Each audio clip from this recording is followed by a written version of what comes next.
प्रधानमंत्री नरेंद्र मोदी वाराणसी की सेवापुरी विधानसभा क्षेत्र में 9वीं बार जनसभा को संबोधित करेंगे। वे पहले और दूसरे कार्यकाल के दौरान इस क्षेत्र में 8 जनसभा को संबोधित कर चुके हैं। अब तीसरे कार्यकाल में आज वो जनसभा करेंगे। वहीं मेहंदीगंज गांव में प्रधानमंत्री दूसरी बार जनसभा को संबोधित करेंगे। प्रधानमंत्री नरेंद्र मोदी पहले के अपने 2 कार्यकाल में शपथ ग्रहण समारोह से पहले ही अपने संसदीय क्षेत्र काशी आए थे। प्रधानमंत्री मेहंदीगंज में किसानों से संवाद भी करेंगे। इससे पहले बम निरोधक दस्ते और दिल्ली से आई जांच एजेंसियों के अधिकारियों ने प्रधानमंत्री के आगमन के लिए बनाए गए हेलीपैड के साथ ही मंच और पंडाल का बारीकी से निरीक्षण किया।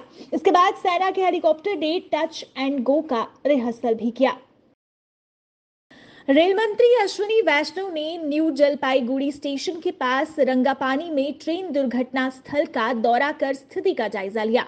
सड़क बड़े वाहनों के चलने के लिहाज से संकरी होने के कारण रेल मंत्री को दुर्घटना स्थल तक पहुंचने के लिए कुछ दूरी मोटरसाइकिल के पीछे बैठकर तय करनी पड़ी। हादसे में अब तक 15 लोगों की मौत और 60 लोग घायल हैं। रेल हादसे पर रेल मंत्री अश्विनी वैष्णव ने कहा कि हादसे की पीड़ितों को दी जाने वाली अनुग्रह राशि में बढ़ोतरी की गई है। इसमें मरने वालों के परिजनों को 10-10 लाख रुपए, गंभीर रूप से घायलों को 2.5 लाख रुपए और मामूली रूप से घायल होने वालों को 50-50 हजार सहायता राशि दी जाएगी। देश में हाल ही में लोकसभा चुनाव हुए थे। इन चुनाव के नतीजे 4 जून को आए। इन चुनाव में बीजेपी के नेतृत्व में एनडीए को बहुमत मिल गया। ऐसे में बीजेपी अब सत्ता में आकर विधानसभा चुनाव की तैयारियों में जुट गई है। जम्मू कश्मीर में भी अब जल्द ही विधानसभा चुनाव होंगे। लोकसभा के बाद विधानसभा चुनावों की तैयारी में जुटी बीजेपी ने 4 राज्यों में प्रभारी सह प्रभारी नियुक्त किए हैं। जम्मू कश्मीर का प्रभारी जे किशन रेड्डी को बनाया गया है। बीजेपी ने कहा है कि ये नियुक्ति तत्काल प्रभाव से होगी। इसके लिए भाजपा के प्रदेश अध्यक्ष रविंदर रैना ने उन्हें शुभकामनाएं दी हैं। सुप्रीम कोर्ट ने चुनाव आयोग को जम्मू कश्मीर में सितंबर तक चुनाव कराने का निर्देश दिया है। वहीं लोकसभा चुनाव के बाद चुनाव आयोग भी प्रदेश में चुनाव कराने की बात कह चुका है।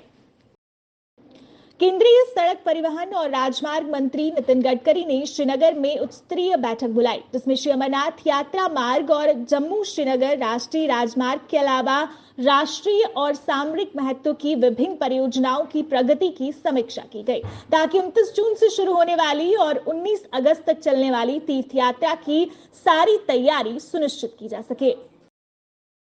दिल्ली के इंदिरा गांधी अंतर्राष्ट्रीय एयरपोर्ट पर अचानक 5 मिनट के लिए बिजली गायब हो गई। बिजली आपूर्ति बाधित होने से अंधेरा छा गया। साथ ही फ्लाइट ऑपरेशन सहित एयरपोर्ट का पूरा सिस्टम ठप हो गया। इतना ही नहीं, यात्रियों का पानी सहित जरूरी चीजों की समस्याओं से भी जूझना पड़ा।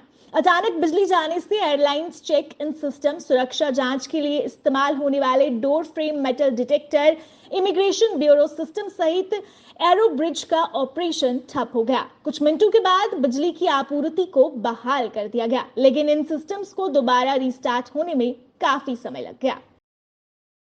एयर इंडिया की बेंगलुरु से सैन फ्रांसिस्को जाने वाली फ्लाइट में बड़ी लापरवाही सामने आई है। फ्लाइट में एक यात्री के खाने में मेटल ब्लेड मिला है। इस बात की पुष्टि खुद एयरलाइन ने की है। फ्लाइट के खाने में ब्लेड मिलने के बाद यात्री ने एक्स पर पोस्ट कर काफी नाराजगी जताई। एयरलाइन के मुख्य ग्राहक अनुभव अधिकारी राजेश चोगरा ने कहा कि एयर इंडिया इस बात की पुष्टि करता है कि हमारी एक फ्लाइट में एक यात्री के खाने में कोई मेटल वस्तु पाई गई थी। जांच के बाद ये पता चला है कि हमारे खान पान भागीदार की सुविधाओं में इस्तेमाल की जाने वाली सब्जी प्रसंस्करण मशीन से आई थी। हमने अपने खान पान भागीदार के साथ मिलकर ऐसी किसी भी घटना को रोकने के लिए उपाय मजबूत किए हैं। वो दिन दूर नहीं जब बसोहली की रंजीत सागर झील में बनारस की तर्ज पर क्रूज बोट चलना शुरू हो जाएंगे। हिमाचल प्रदेश से सटी जम्मू कश्मीर की सीमा पर स्थित चला गांव और बनी की हसीन वादियों में पर्यटकों के लिए 3 से 5 सितारा होटल की व्यवस्था रहेगी। इसके साथ पश्मीना शॉल और चित्रकला के लिए प्रसिद्ध अंतर्राष्ट्रीय कलानगर बसोहली में पर्यटन का विस्तार होगा।